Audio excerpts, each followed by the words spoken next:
Good morning and good evening. Yes, nice to be here. Wow, Thank so All right. exciting. So it's really nice to have you here in our show, Nicole. Thank you very much for the time. So first things first, can you tell us what inspired you to become an astronaut and how you achieve your dreams? you. Wow, I think in short, the inspiration really came from parents who shared what they loved with me. My mom was very creative. My dad built and flew small airplanes. I wanted to know how things fly. And I guess if you want to know how airplanes fly, why would you not want to know how rocket ships fly? And that led me to working as an engineer with NASA at the Kennedy Space Center as we were flying the space shuttle. And eventually I got to learn what astronauts really do, which 99.9% of that time is not flying in space. It's here on Earth. It was a lot like what I was already doing. And that at least inspired me to think that maybe the astronaut job wasn't just for those other special people and that I could at least consider it. All right, so you went out of space and you spent about 100 days on the ISS, and you are the first person to paint or to make art in space as well. So tell us, what lessons did you get when you went out there and you see our home, planet Earth, or planet Ocean, if you'd like to say it that way, because most of our planet consists of water. So what are the lessons? Well, I think there are a lot of them, and I try to sum those up in my book, kind of in the ways of living, the ways we live and work in space together that are such a great example for how we should be doing that here down on Earth. But I think the things that really sum it up the best are things that we already know and that we don't need to go to space to learn, and that's things like we live on a planet. There's no denying when you look out the window of the spaceship that we live on this big, beautiful, round, glowing planet. And that we're all Earthlings, you know, everything is interconnected. And the only border that matters is that thin blue line of atmosphere that's blanketing and protecting us all. And in all of that is this lesson that we just really need to start behaving like crewmates and not passengers here on Spaceship Earth. So, Nicole, I just had to ask you this because it must have been quite the journey for you to prepare yourself to finally be ready to, be ready to fly out and finally see Mother Earth from glistening and beautiful from a window, right? Like us from an airplane, we see clouds and perhaps some lights there on the grounds, but you get to see the entire planet. So, talk to me about what was your initial reaction, I've always wanted to ask this to somebody, of seeing planet Earth from afar, from the window for the very, very first time. Well, first of all, I'd just say don't downplay your view through the window of an airplane. It is also extraordinary, and if you sit next to me on an airplane, I will be the one that never puts the little window shutter down unless somebody requires me to do so. And, just expand on that. I think we imagine what it would be like, and it's just so much more extraordinary, a bit overwhelming, the beauty, the intensity of it. I will tell you, my first look out the window, as I floated up to it, I was kind of like, wow, I'm really here. That there's this kind of disbelief that you'll ever actually be in that place. And then I think you're just in a position every time you look out the window to appreciate it, to be in awe of it, to wonder about all of the life that we share the planet with and the planet itself. And the fact that we're in space together on that planet is a pretty compelling thing to consider. Wow. Right. So, Nicole, talking about your profession as an astronaut and also Aquanaut, before going there about the Aquanaut thing, I'd like to ask you about your experience when you first time decided that, okay, I want to become astronaut. What are the prerequisites? What are the requirements for boys and girls, especially in Indonesia, if they want to become an astronaut of NASA? Well, NASA right now does require you to be a U.S. citizen to apply and be selected as a NASA astronaut. But the wonderful thing these days is that the international community is so involved with astronaut programs themselves. That's building more and more over time. And there are opportunities to fly on the new commercial vehicles as astronauts. So that I love is growing more and more. And I think the prerequisite in general for any, and I would say this to any young person, is like I did, not that I'm the greatest example, but to pay attention to what you enjoy, to let that guide the choices you're making with respect to your career. I'm guessing all three of you did that somewhere along the way as well with what you're doing. Yeah. And that opens up really interesting opportunities for us, one of which might be becoming an astronaut. All right, so maybe for so many people, being an astronaut is like the ultimate dream, right? But for Nicole, I heard from you also mentioning that that's not my ultimate dream. When I come back to Earth, I'm an Earthling, and I have to save this world. I have to save this only home that we have right now. So, and you also do, painting in space, and up until now, it becomes like a global campaign or global movement. So, tell us, how do you put that lessons that you got from outer space to becoming somebody who has this conversationalist kind of feeling or mindset in you, and maybe to make other people feel the same and think the same? Yeah, I love that question, because I think anyone that goes to space, and I have to believe it's not just going to space that does this to us. There's other ways, but there is this sense of obligation, of need to take action in response to, I think, what you've experienced, whether that's seeing the planet as a whole, as you do, or this opportunity to work with this international crew of people doing things in space that are ultimately about improving life on Earth. And you want to continue that when you come back home. And I feel like we all should find this call to action in and from the awe and wonder around us. I'm certainly trying to bring that back into my family, into the work I'm doing. My work as an astronaut, I think, has extended now, and has put me in the place to continue doing hopefully meaningful things through our foundation called Space for Art, which is uniting a planetary community of children through the awe and wonder of space exploration and the healing power of art. So space-themed art therapy. We've had kids from Indonesia participate, as we have from all other countries on the planet, creating these really awesome art spacesuits and other projects, and helping them think about their futures in a positive way and their role as crewmates here on Spaceship Earth. Oh, we want to know, though, do you have any message? Because we, Indonesia, although we are quite small compared to the whole globe, we play an important role as one of the biodiverse, rich country in this whole planet. So do you have any, message that you can give to Indonesian, how to save this planet? Can we take our part? How?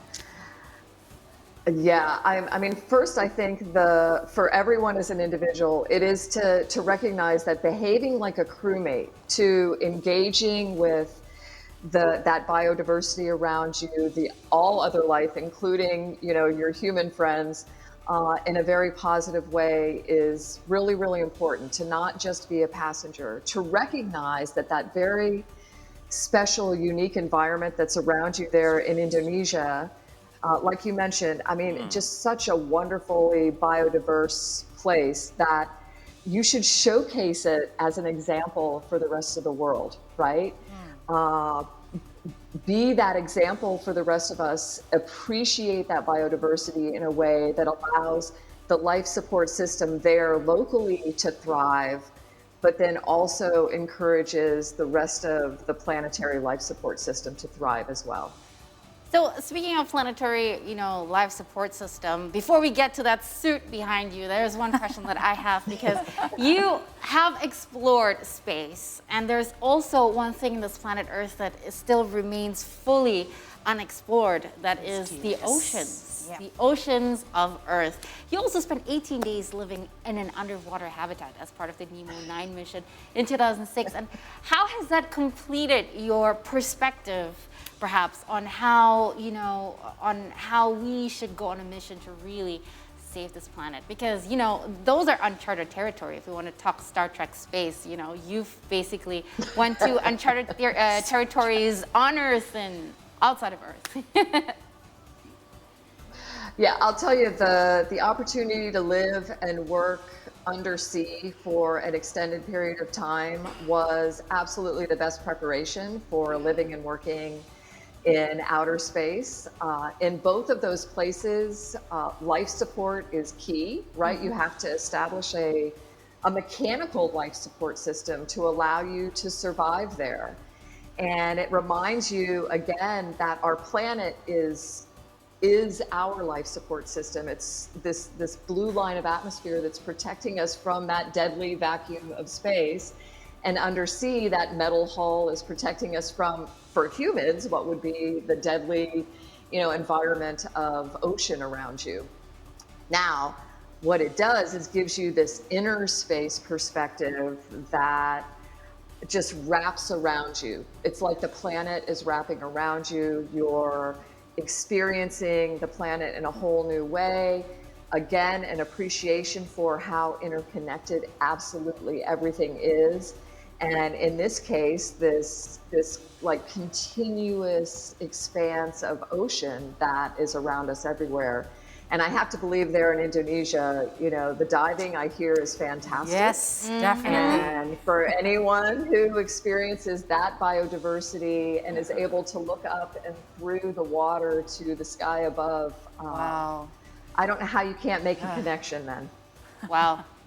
I mean, I'm talking to a woman who's literally experienced Star Trek and Sequest at once in Yeah, her that's right. lifetime. I watch, sci-fi or religiously wishing that I could see one day both the ocean and, of course, space. Hopefully. All right, so Nicole, can you tell and us? wouldn't both of those futures be wonderful? Both of those futures are just such a Sequest and Star Trek are just a wonderful way to think about how life on Earth could be. Right. Nicole, I'm really interested in the suit behind you. Can you tell about the suit there? And it looks really colorful. Did you paint on that? Well, that's one of the art spacesuits that we created as part of the Space for Art Foundation. And each little individual square piece of art that you see there is an individual child's piece of artwork. A kid that was either in a pediatric cancer center, refugee center, orphanage around the world. And then the company that makes our real spacesuits, ILC Dover, who made the suit I did my spacewalk in, that's on the cover of that book you've been showing.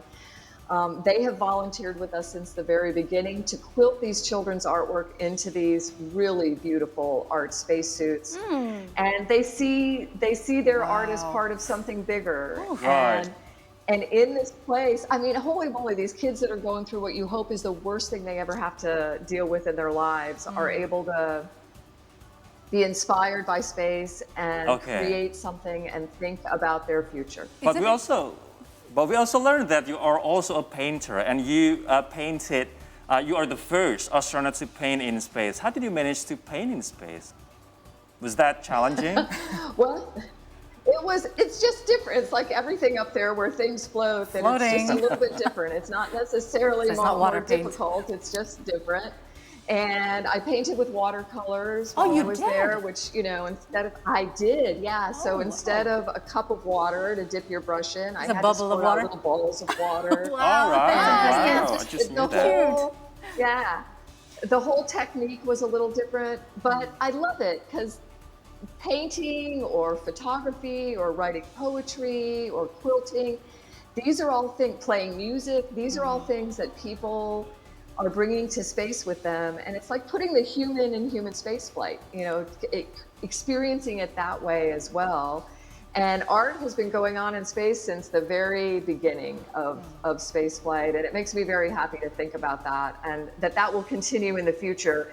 And for Star Trek fans, I'm really hoping that there'll be that holodeck one day where we can create and go in space that way too. Yeah, I heard that spacesuit is being exhibited as well in the COP26. Did you manage to do that last time in Glasgow? Yeah, it wasn't this one, but we have one called Beyond that we brought to Glasgow with us last year as the ambassador for Spaceship Earth, has artwork from at least one child in every planet or country on the planet.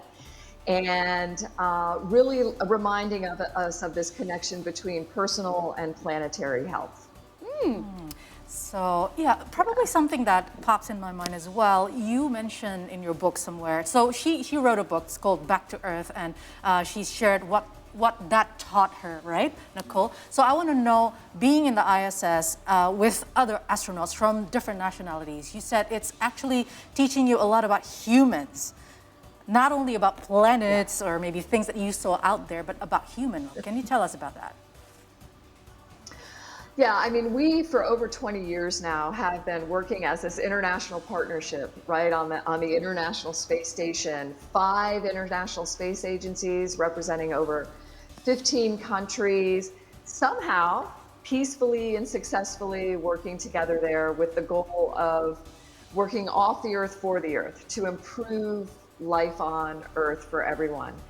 And I think when you are working with people, regardless of where they're from, with that mission in mind, it brings you together. It allows you to recognize that there's so much more in common between us than there is different. And the differences that there are tend to actually strengthen the relationship, to allow us to explore how we can use those different strengths and weaknesses to be successful, to come together for a successful mission. So, Nicole, I mean, if we would go on speaking, I think we can take an entire hour or That's two, right. because there's just so many questions that we probably have. But Nicole Scott, thank you so much for being with us this evening on the 3-Hour News Show. It's such a great honor. And as I said before, I'm talking to a woman who's been on Sequest and Star Trek basically in one lifetime, and that's an achievement. So I'm certainly very, very excited for this conversation, to learn I so am much. too. Well, and the Earth is round. Well, Thank if you you for clarifying. the Earth is round. That's if you been want a to know debate, more, not only in the US It but is. also in Indonesia, though. The Yeah. flat earthers. all right, Nicole Stott, thank you so much. And if you still want to know about Nicole Stott, please, I'm going to have a Zoom interview with her after this. So you can also join. You can get the link in my IG account or in the OutPro IG account.